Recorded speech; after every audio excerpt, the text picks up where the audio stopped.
Hi guys, today I'm going to talk to you about a tank that is one of my favorite tanks at the tire rate, and it's my favorite tank at frontline mode because I know that you're probably thinking about it right now, but it's that good. It's one of those tanks in which even an average Joe, an average player like me, can do fairly well and do a lot of profit in the game. So without further ado, let's get stuck into some gameplay of the tank that you already know, and yeah, see you on this replay. I do have to say that the art in the game uh, lately, it's absolutely brilliant. The 260 looks rugged and it looks like a real tank over there. Yeah, so right now I'm gonna just take a look at the game in the Progetto 46, which, like I said, is my favorite frontline tank, and it's also one of my favorite tire rate tanks, at least top 3, because it's a tank in which even an average player like me, well, maybe a little bit over average but not by much, can do quite well. And yeah, it's just that kind of tank that if you're a bit older, at some point you don't have such steady hands, so you need every advantage to actually go after the young blood, the young kids. So in order to do that, it helps to have a tank which is extremely accurate, and it will allow you to actually use your brain more than your hands. That being said, after insulting half of my of the people that are watching my videos, let's have a look at the beginning of this game, in which I fire 2 shots towards this CS59, and I take one in return. I think that CS59 was stock. Now I take a big hit from the MKPZ 68T, which I don't appreciate. So right from the bat I'm at half health, so not a great start, so I need to be a little bit more careful. This is a great position in the map, at least when there's not an enemy light tank in the bush opposite you to actually create a lot of mayhem and destruction and problems. So I'm just trying to do some standard work over here by firing towards enemy tanks who are trying to cross the middle. As you see, the good rate of fire of the tank allows me to get quite a few number of hits in, and now I'm basically starting to reload. But if I can't take a few extra shots while the enemies are going through this area, I'm not gonna hesitate. And there's also this Lorraine. I take a shot towards it, and now I do have to reload a little bit extra. Try to adjust my tank in this position so I don't get shotted from the side over there. And I'm basically looking at the contours of my tank, waiting to get unspotted. I know that we have some tanks on the other side, some lights and some mediums in the middle, so if there is a light tank in the middle, then it's going to be a lot harder for him to actually see me. Also, I do have the experimental scouting device, and that should help quite a bit. I fire once, I fire twice, and the CS59 is dead. CS59 is one of those tanks in which you can have some really nice mobility, but the gun stats are just horrible, so I'm not a fan of that tank. I haven't really went for it right now. Maybe I'm gonna change my opinion once I start playing with it, but from what I'm seeing in tire rates that I'm fighting against it, it just dies really quickly, and yeah, it doesn't really seem to hit too much. Now I do see that there's the T28 going towards this area. He knows that he's been spotted. I just want to make sure that I get in a bit good position. I track him and then fire once more, and now he's basically one shot. At this point I'm just trying to make sure that my tank is in the best position so it's not going to get shot by a blind shot from this guy, and I'm just waiting to reload. So this is what you're doing in your standard games in the Progetto. So I noticed there's a lovely Patriot. I fire once, I fire twice, I fire the third one, and then I pull back. And just like that, in 4 minutes, I'm already at 3k damage in this lovely Progetto, even after I made a big mistake at the beginning of the game by not pulling back as quickly. So as you see, I'm just playing the game, staying in a position that allows me to put a little bit of pressure towards the enemies, but never exposing more than I should. Also, it helps that we do have quite a good number of mediums over here, and their heavy tanks didn't push in the city. Because if one of the teams pushes in the middle, then the game becomes a lot harder for tier 8 medium tanks, especially in this position isn't that great anymore. I have killed the T-50 and then I fired 2 shots. Unfortunately the Patriot, I missed one, and the other one got absorbed by his pretty strong turret actually. Like I had a video previously, you can check that in my channel. The Patriot is a good tank even now, and I do enjoy it quite a bit. But if you're gonna go sideways in your Patriot, then you're inviting trouble. It's not a Russian tank, so yeah, you should be a bit more careful in that kind of a tank. Now I'm just waiting. Although I have to admit that my team isn't half bad, because they're not doing probably too much damage, they are controlling the map. As you see right now, we are pushing on both flanks, so the enemies are gonna get squeezed in the middle, and yeah, there's not much that they're gonna be able to do. The Type 61 from our team got a little bit too energetic, I guess, and yeah, he paid the price. But the Udes is also killed. Now I do fire 1 shot towards the Roo. I get some assistance as well, and now I'm just waiting to get unspotted, a bit more extra assistance, and yeah, it's already 3.6k damage. Trying to get a shot towards the tortoise. That's a long shot. Yeah, it's not gonna work. It's pretty long. It's pretty long way, and yeah, it takes quite a bit. The first one goes behind, the second one goes in, and now I'm just waiting to reload. As you saw when I fired the final shot, it does take quite a bit to get that shot in. So whenever possible, you shouldn't try and take that, but when you can ensure a kill, as you saw when I was fully aimed, then it's probably worth it to actually go for the kill. Right. At this point, the enemies are basically almost dead. I get 1 shot into the KPZ over here. I'm not sure if it was the KPZ that fired towards me or not, but even I took a little bit of revenge, and I'm going for the second one, just to make sure that yeah, the platoon of KPZ isn't doing too well. Now the guy was focusing on the other side, and he's dead already. And I'm on 1.3k spotting damage. Unfortunately, I did took a big hit over here. I didn't have any kind of premium rounds, regular rounds left, so I need to start reloading some premium rounds. And I'm going after the Conway, but I don't want to get killed because I did take a big shot from the SU. I fired towards him once, and I bounced it, of course. Well, can't win them all, right? I did 4.5k damage almost, and I'm pretty happy with this.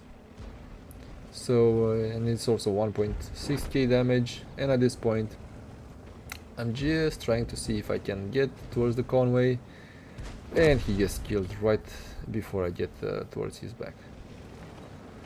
But all in all, I think that was a pretty good show in the Progetto 46. It showed why this tank is pretty good even now today, because of the fact that it has good camo, it has good mobility, it has really nice gun, it's an accurate gun, it's a tank in which you can fire on the move, it has some good dispersion values, and yeah, even player that doesn't really have such great I'm not a really good player, but it's a tank in which any player can have fun in and can do pretty well. So in my opinion, this if you do like medium tanks, this is the best tank that you can play at tier 8, right? So it just is, because it has everything and it makes you a lot of credits as well. So the free shots, one after one after one, and then continuing to reload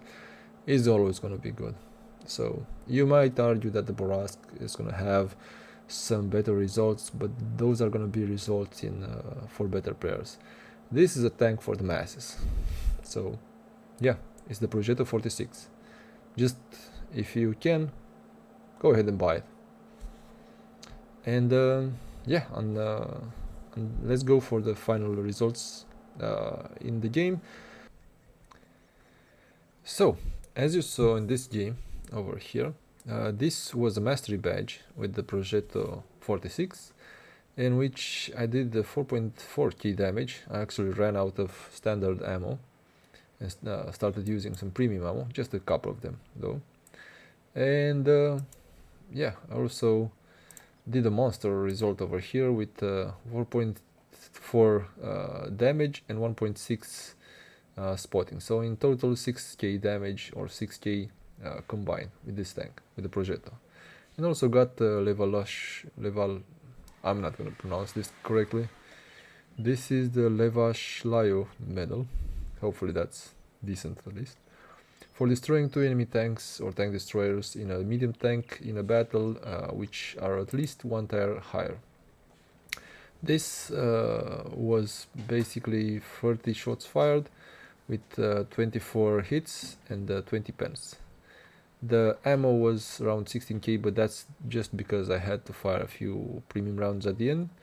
And then the auto repair is fairly cheap, so without even using any kind of reserves or anything like that, you still make over 100k profit with it and quite a bit of experience. Nothing else over here.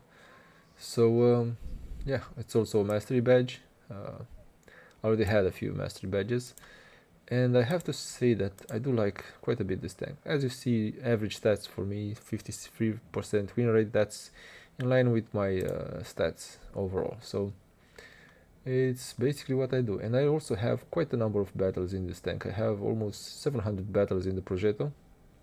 Don't judge me on the lower tier tanks over here, because I started playing with the Germans and I didn't have any kind of premium tanks at the time. So I had to basically play in the tanks that suited me best and in which I could do quite a bit of damage, and that I enjoyed at the time, around 10 years ago. I think this was the tank in which I had the most kills ever, 10 tanks. So it was a different age, and yeah, I didn't have any kind of premium account. But coming back to the Progetto,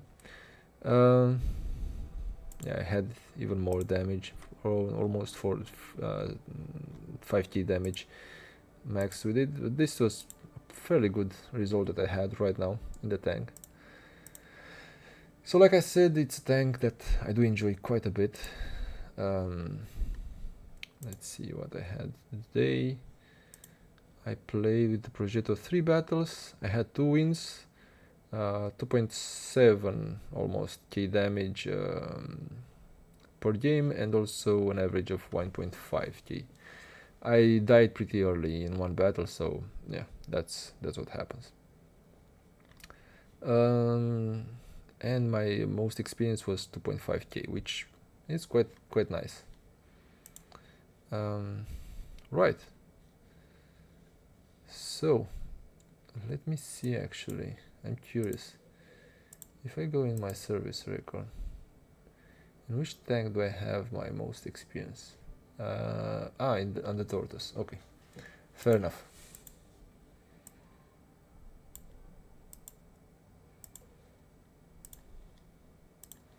Alright, now let's talk a bit about the stats of the Progetto 46.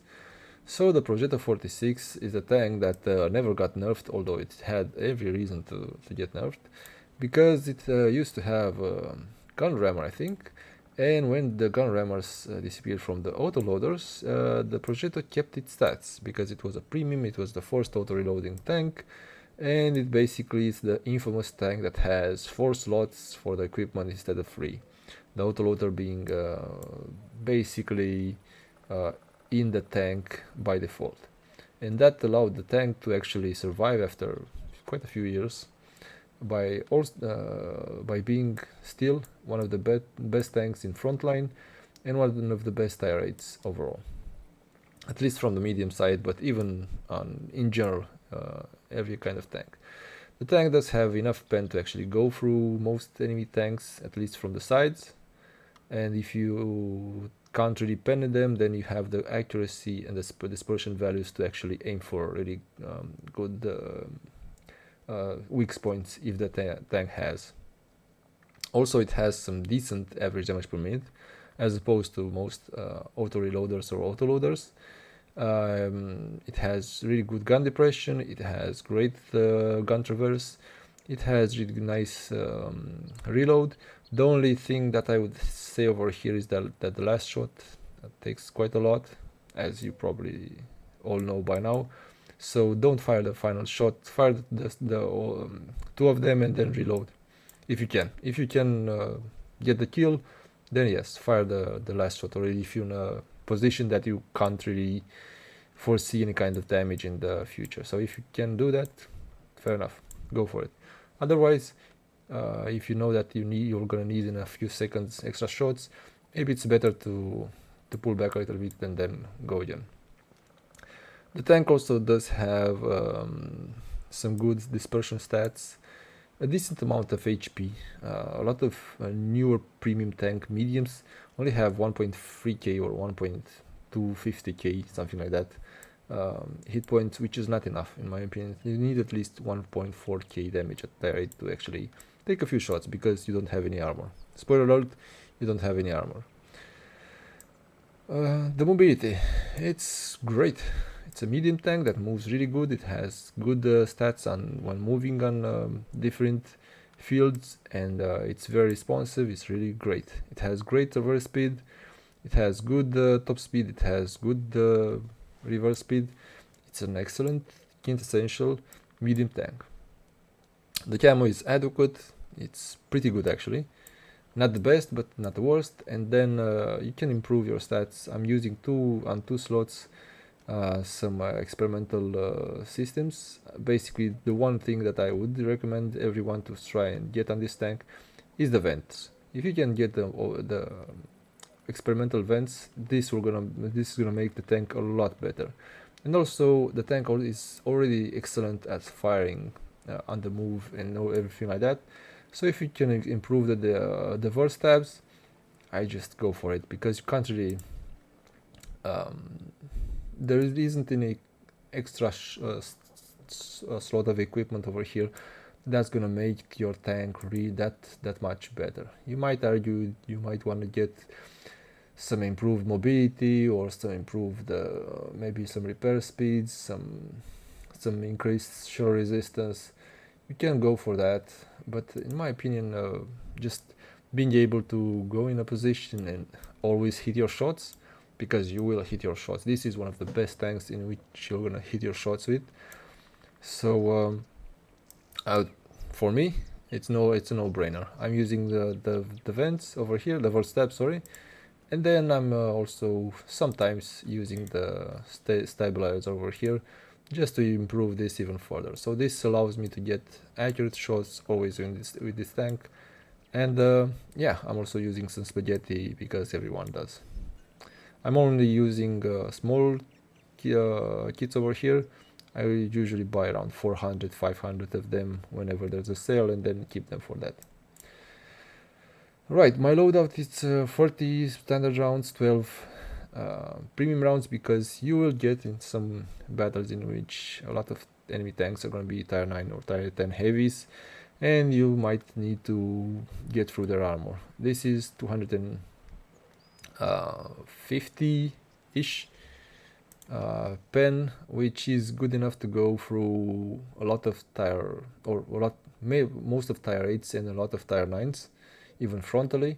because it's that sweet spot over here at 260 basically pen. And the 212, it's good enough to actually aim for weak spots. Other than that, the tank has excellent view range.